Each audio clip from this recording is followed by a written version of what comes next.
अरे मैं अछूतों के घर पूजा कराने नहीं जाता। आई बात समझ में? पंडित जी, लेकिन अछूत है कौन? ये है अछूत, और इसके साथ रह के ना तू भी अछूत हो गया है। पंडित जी, मान लिया मैंने मैं अछूत हूँ, लेकिन क्या आप मेरी एक बात का जवाब दे सकते हैं? देख, सुबह सुबह ना मेरी पूजा पाठ का समय होता है, ध्यान का समय होता है। तेरी ये बकवास बातों के लिए समय नहीं है मेरे पास। चल निकल यहाँ से। पंडित जी, आप जैसे ज्ञानियों की अकल ठिकाने लगाती हूँ मैं, लेकिन मुझे इतना बताओगे, क्या किन्नर भी किन्नर के पेट से पैदा होते? हम किन्नर भी आप जैसे लोगों के घर में पैदा होते? आई बात समझ में? देख शक्ति, तू जानती नहीं है तू किससे बात कर रही है। मैं अच्छे से जानती हूँ मैं किससे बात कर रही हूँ, और मैं ये भी जानती हूँ कि तू कितनी घटिया सोच का इंसान है। शक्ति, छोड़ मेरा हाथ और निकल जा यहाँ से। चली जा। ए पंडित, लगाम दे अपने हाथ को, नहीं यही हाथ तोड़ के दूसरे हाथ में दे दूंगी। हरिओम हरिओम हरिओम हरिओम हरिओम हरिओम हरिओम हरिओम। अरे कहाँ चले जा रहे हो? प्रणाम पंडित जी। प्रणाम प्रणाम। पंडित जी, हम तो आपके पास ही आ रहे थे। मेरे पास? मेरे पास क्या काम है तुम्हें? पंडित जी, सोमवार को मैंने अपने घर पे ना कथा रखवाई सत्यनारायण जी की, तो मैं चाहती हूँ कि आप वो पूजा करें। देखो, मुझे परेशान मत करो। अभी अभी मैं पूजा करके उठा ही था कि तुम लोगों ने आकर पूरे मंदिर का प्रांगण ही अशुद्ध कर दिया। शिव शिव शिव शिव शिव। अपवित्र कर दिया।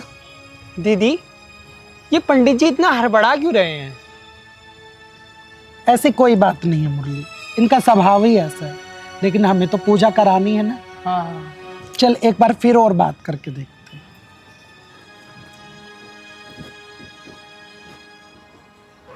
पंडित जी। अरे तुम लोगों को एक बार मना कर दिया ना कि तुम्हारे घर में सत्यनारायण की पूजा मैं नहीं करवाऊंगा, तो क्यों मुझे परेशान कर रहे हो? पंडित जी, इस पूरे इलाके में आपसे ज्यादा ज्ञानी पंडित और कोई नहीं है। मैं बड़ी आशा लेके आई थी आपके पास।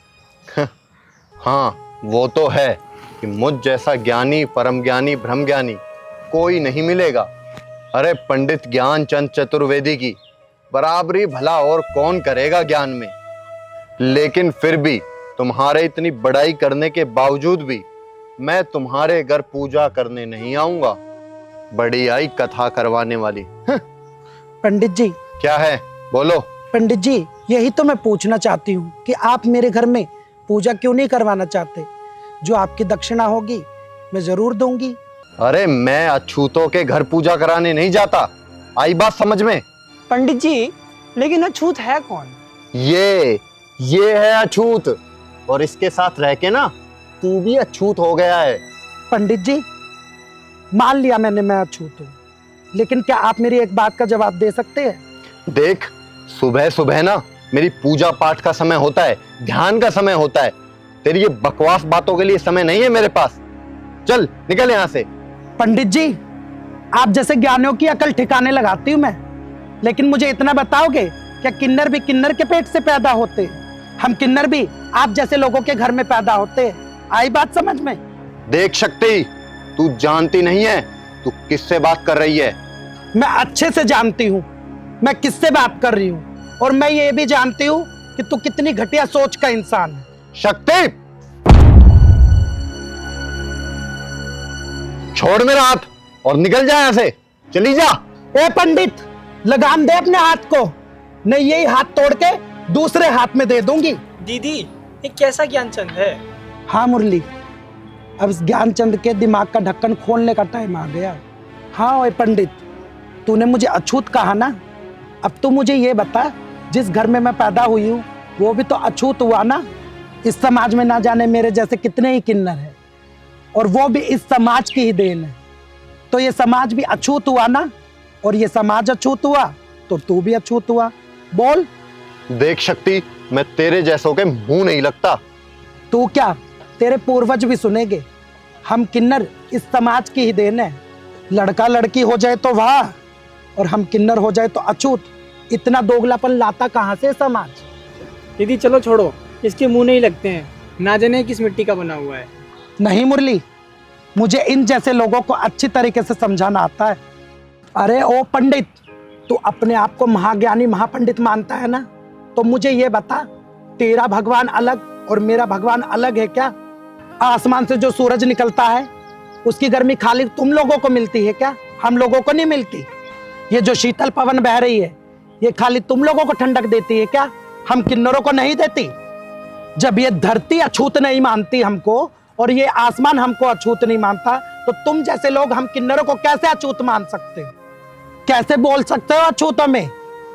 बोलता क्यों नहीं अब? शक्ति, मुझे क्षमा करना। मैं भूल गया था कि हम सब उस परमात्मा की संतान हैं और हम सब एक समान हैं। मैं अपने ज्ञान में इतना चूर हो गया था, न जाने तुम्हें क्या क्या कह दिया। मैं तुमसे फिर से क्षमा मांगता हूँ। और हाँ, मैं तुम्हारे घर सत्यनारायण की पूजा करने जरूर आऊँगा और तुम्हारे घर का भोजन भी खाऊंगा। मुझे क्षमा कर दो, मैंने बहुत कुछ गलत कह दिया। अरे नहीं पंडित जी, आपकी क्षमा की मुझे कोई आवश्यकता नहीं है। लेकिन जो ये समाज हमें अछूत मानता है ना, उस गलत मानसिकता को दूर करने के लिए ये सब मुझे बोलना पड़ा। और मुझे क्षमा कर दीजिए अगर आपको कुछ बुरा लगा है तो। अब मैं चलती हूँ। प्रणाम। प्रणाम।